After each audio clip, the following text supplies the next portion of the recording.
My absolute favorite lens for my micro four thirds cameras is the 25mm. For full frame snobs, that's equivalent to a 50mm. Remember, MFT's crop factor is 2x. Multiply everything you slap onto a micro four thirds camera by 2. Comprende? Claro. I can practically shoot everything I need with a 25, and my absolute favorite is the .95 from Voigtlander. It's built tough, the manual focus ring is a joy to use and produces gorgeous images. This practically lives attached to my GH5, changing only to a longer lens when I get to the ceremony. Now, somewhere along the way, I wanted to shake things up and shoot just a little bit wider, to show more of the environment and to take on a more journalistic approach to the shoot. Between you and me, it's tougher to compose a shot with a 35mm. There's a wider field of view and more elements to include and more things to hide. A 35mm prompts you to think more carefully about your shot. I think that's a good thing. So, I ordered the 17mm .95 to give a different flavor to my shoots. At around the same time, our friends over at Joseph Filters lent me the 16mm T2.2 from Meike. I figured it was a great idea to put them head to head. But then I remembered I had friends over at Vuzu and proceeded to borrow the Voigtlander 17.5 .95, which I have no doubt the Mitakon is patterned after. So I had 3 different lenses of comparable focal length and tried my luck to get a hold of the Panasonic 17.5 to complete the roundup. It seems nobody in Manila has this lens, so I settled on the 16mm 1.4 from Sigma, from MFT connoisseur and good friend Mike. And so 4 lenses, equivalent to 35mm or almost, tried, tested, and reviewed. Here we go. The Mitakon looks well built. It's heavy because of the all-metal construction. Even the lens hood is made of metal. It clocks in at 460 grams. The lens is manual and the aperture is declicked, which is great for filmmakers. So I mentioned that it looks well built. Looks. I'll have to reserve judgment for the future as to its durability. A few years ago, I purchased a Mitakon 25mm .95 from B&H. Less than a year of moderate use, the front part of the lens just decided to fall off for no reason at all. It didn't hit anything, it just fell apart. So there's that. Hopefully, production improved over the last few years. This Sigma has seen better years, as you can see. It's made out of metal and plastic and clocks in at 387.5 grams, the lightest of the bunch. My main beef with the Sigma over the years is the tendency for their rubber focus rings to accumulate white grime, regardless of usage. It's happened with my art lenses, which I don't regularly use, and it's happened to this 16mm, which is only 2 years old. This lens is the only lens in this roundup with AF, with a fly-by-wire mechanism. You can also get this for $400. I never claimed this was an unbiased review, but I will try. By the way, here's my favorite of the lot, the Voigtlander 17.5 .95, which will cost you $899. If you buy it at B&H right now, it's $799 plus tax and shipping. I suppose you're better off buying it locally from Vuzu. Contrary to popular belief, contemporary Voigtlanders are made in Japan and not in Germany. It's made out of the metal we all know and love from this line, like its brothers, the 25mm and the 42.5. Honestly, it's the only one in the line I don't own. It's the heaviest of the bunch at 542 grams, more than half a kilo. Besides the excellent footage you get from this lens, it doubles as a weapon for self-defense. Lastly, we have the Meike 16mm T2.2. This lens stands out from this bunch because it's the only one which is truly a micro cine prime lens. What makes it such? You have the standard gearing across the lens for both focus and aperture. You also have the standard 77mm filter diameter in front, similar to the other lens in the lineup, including a 12, 35, and 50mm. The aperture is also measured in T-stops and not f-stops. No, don't ask me.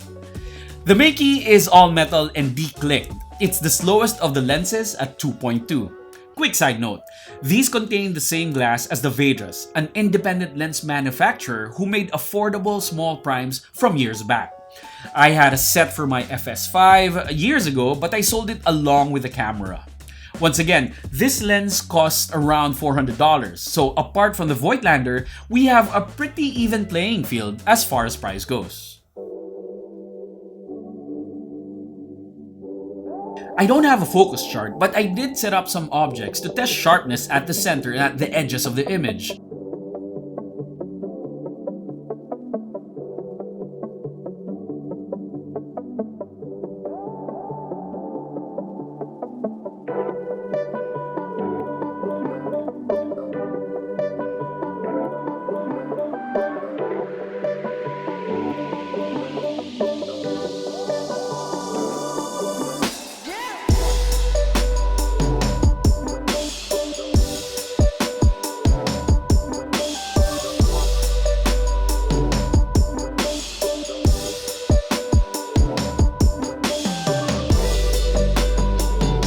So let's make one thing clear. Most, if not all lenses are soft when fully open.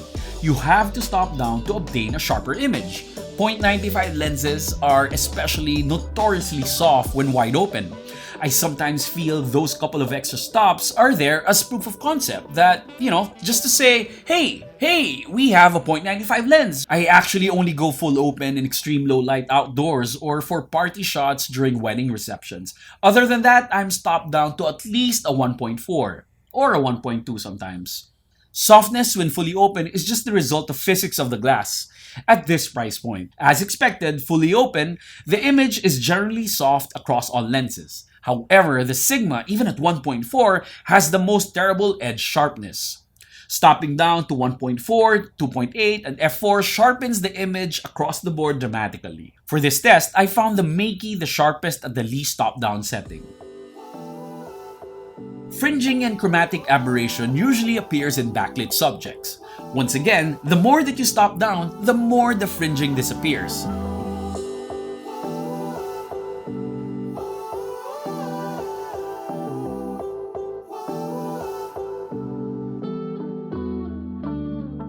In real-world use, just make sure you're not fully open when shooting against a bright light source, like the sun or a spotlight. Now, let's test for focus breathing.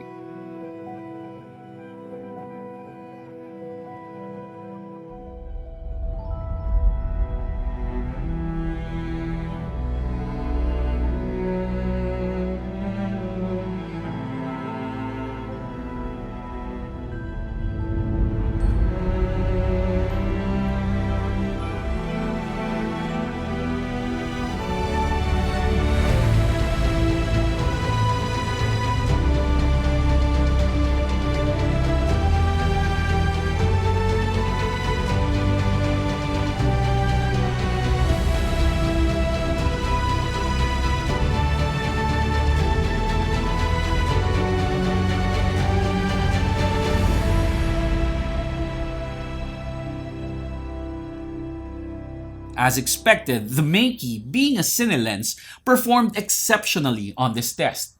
The Sigma did a good job as well as the Mitakon. I found out that the Voigtlander breeds the most. One note guys, the fly-by-wire mechanism of the Sigma makes it terrible with a capital T to manually focus. Just absolutely difficult. It's truly a slip and slide adventure to get the subject in focus with this lens manually. The Sigma, Meike, and Voigtlander all have a minimum focusing distance of 10 centimeters, making it excellent for semi-macro work, but the Mitakon doubles that to 20. For bokeh, all of the lenses display chromatic aberration fully open, but honestly, I don't think the normal viewer can tell unless the image is super zoomed in or if you're pixel peeping. The Voigtlander shines with its dreamy rendition of ovalish bokeh, although when stopped down, the octagonal shape becomes more and more apparent. The Sigma is a surprise performer here, even at 1.4. The Mitakon also did well producing nice round bokeh. As expected, at 2.2, the bokeh for the Meike looks the least pleasing.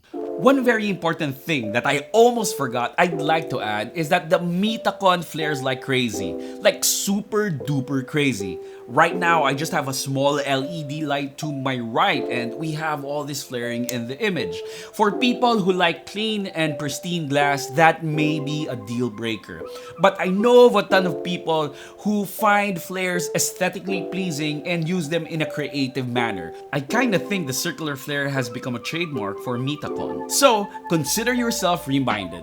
And so, what have we learned? Let's recap. The Mitakon is a great overall option. Sharp enough when closed down, but also giving you a couple of extra stops in extreme low light situations. It's built well and is a joy to manually focus. Honestly, among the four, it's the one that I personally own, so I have no choice but to like it.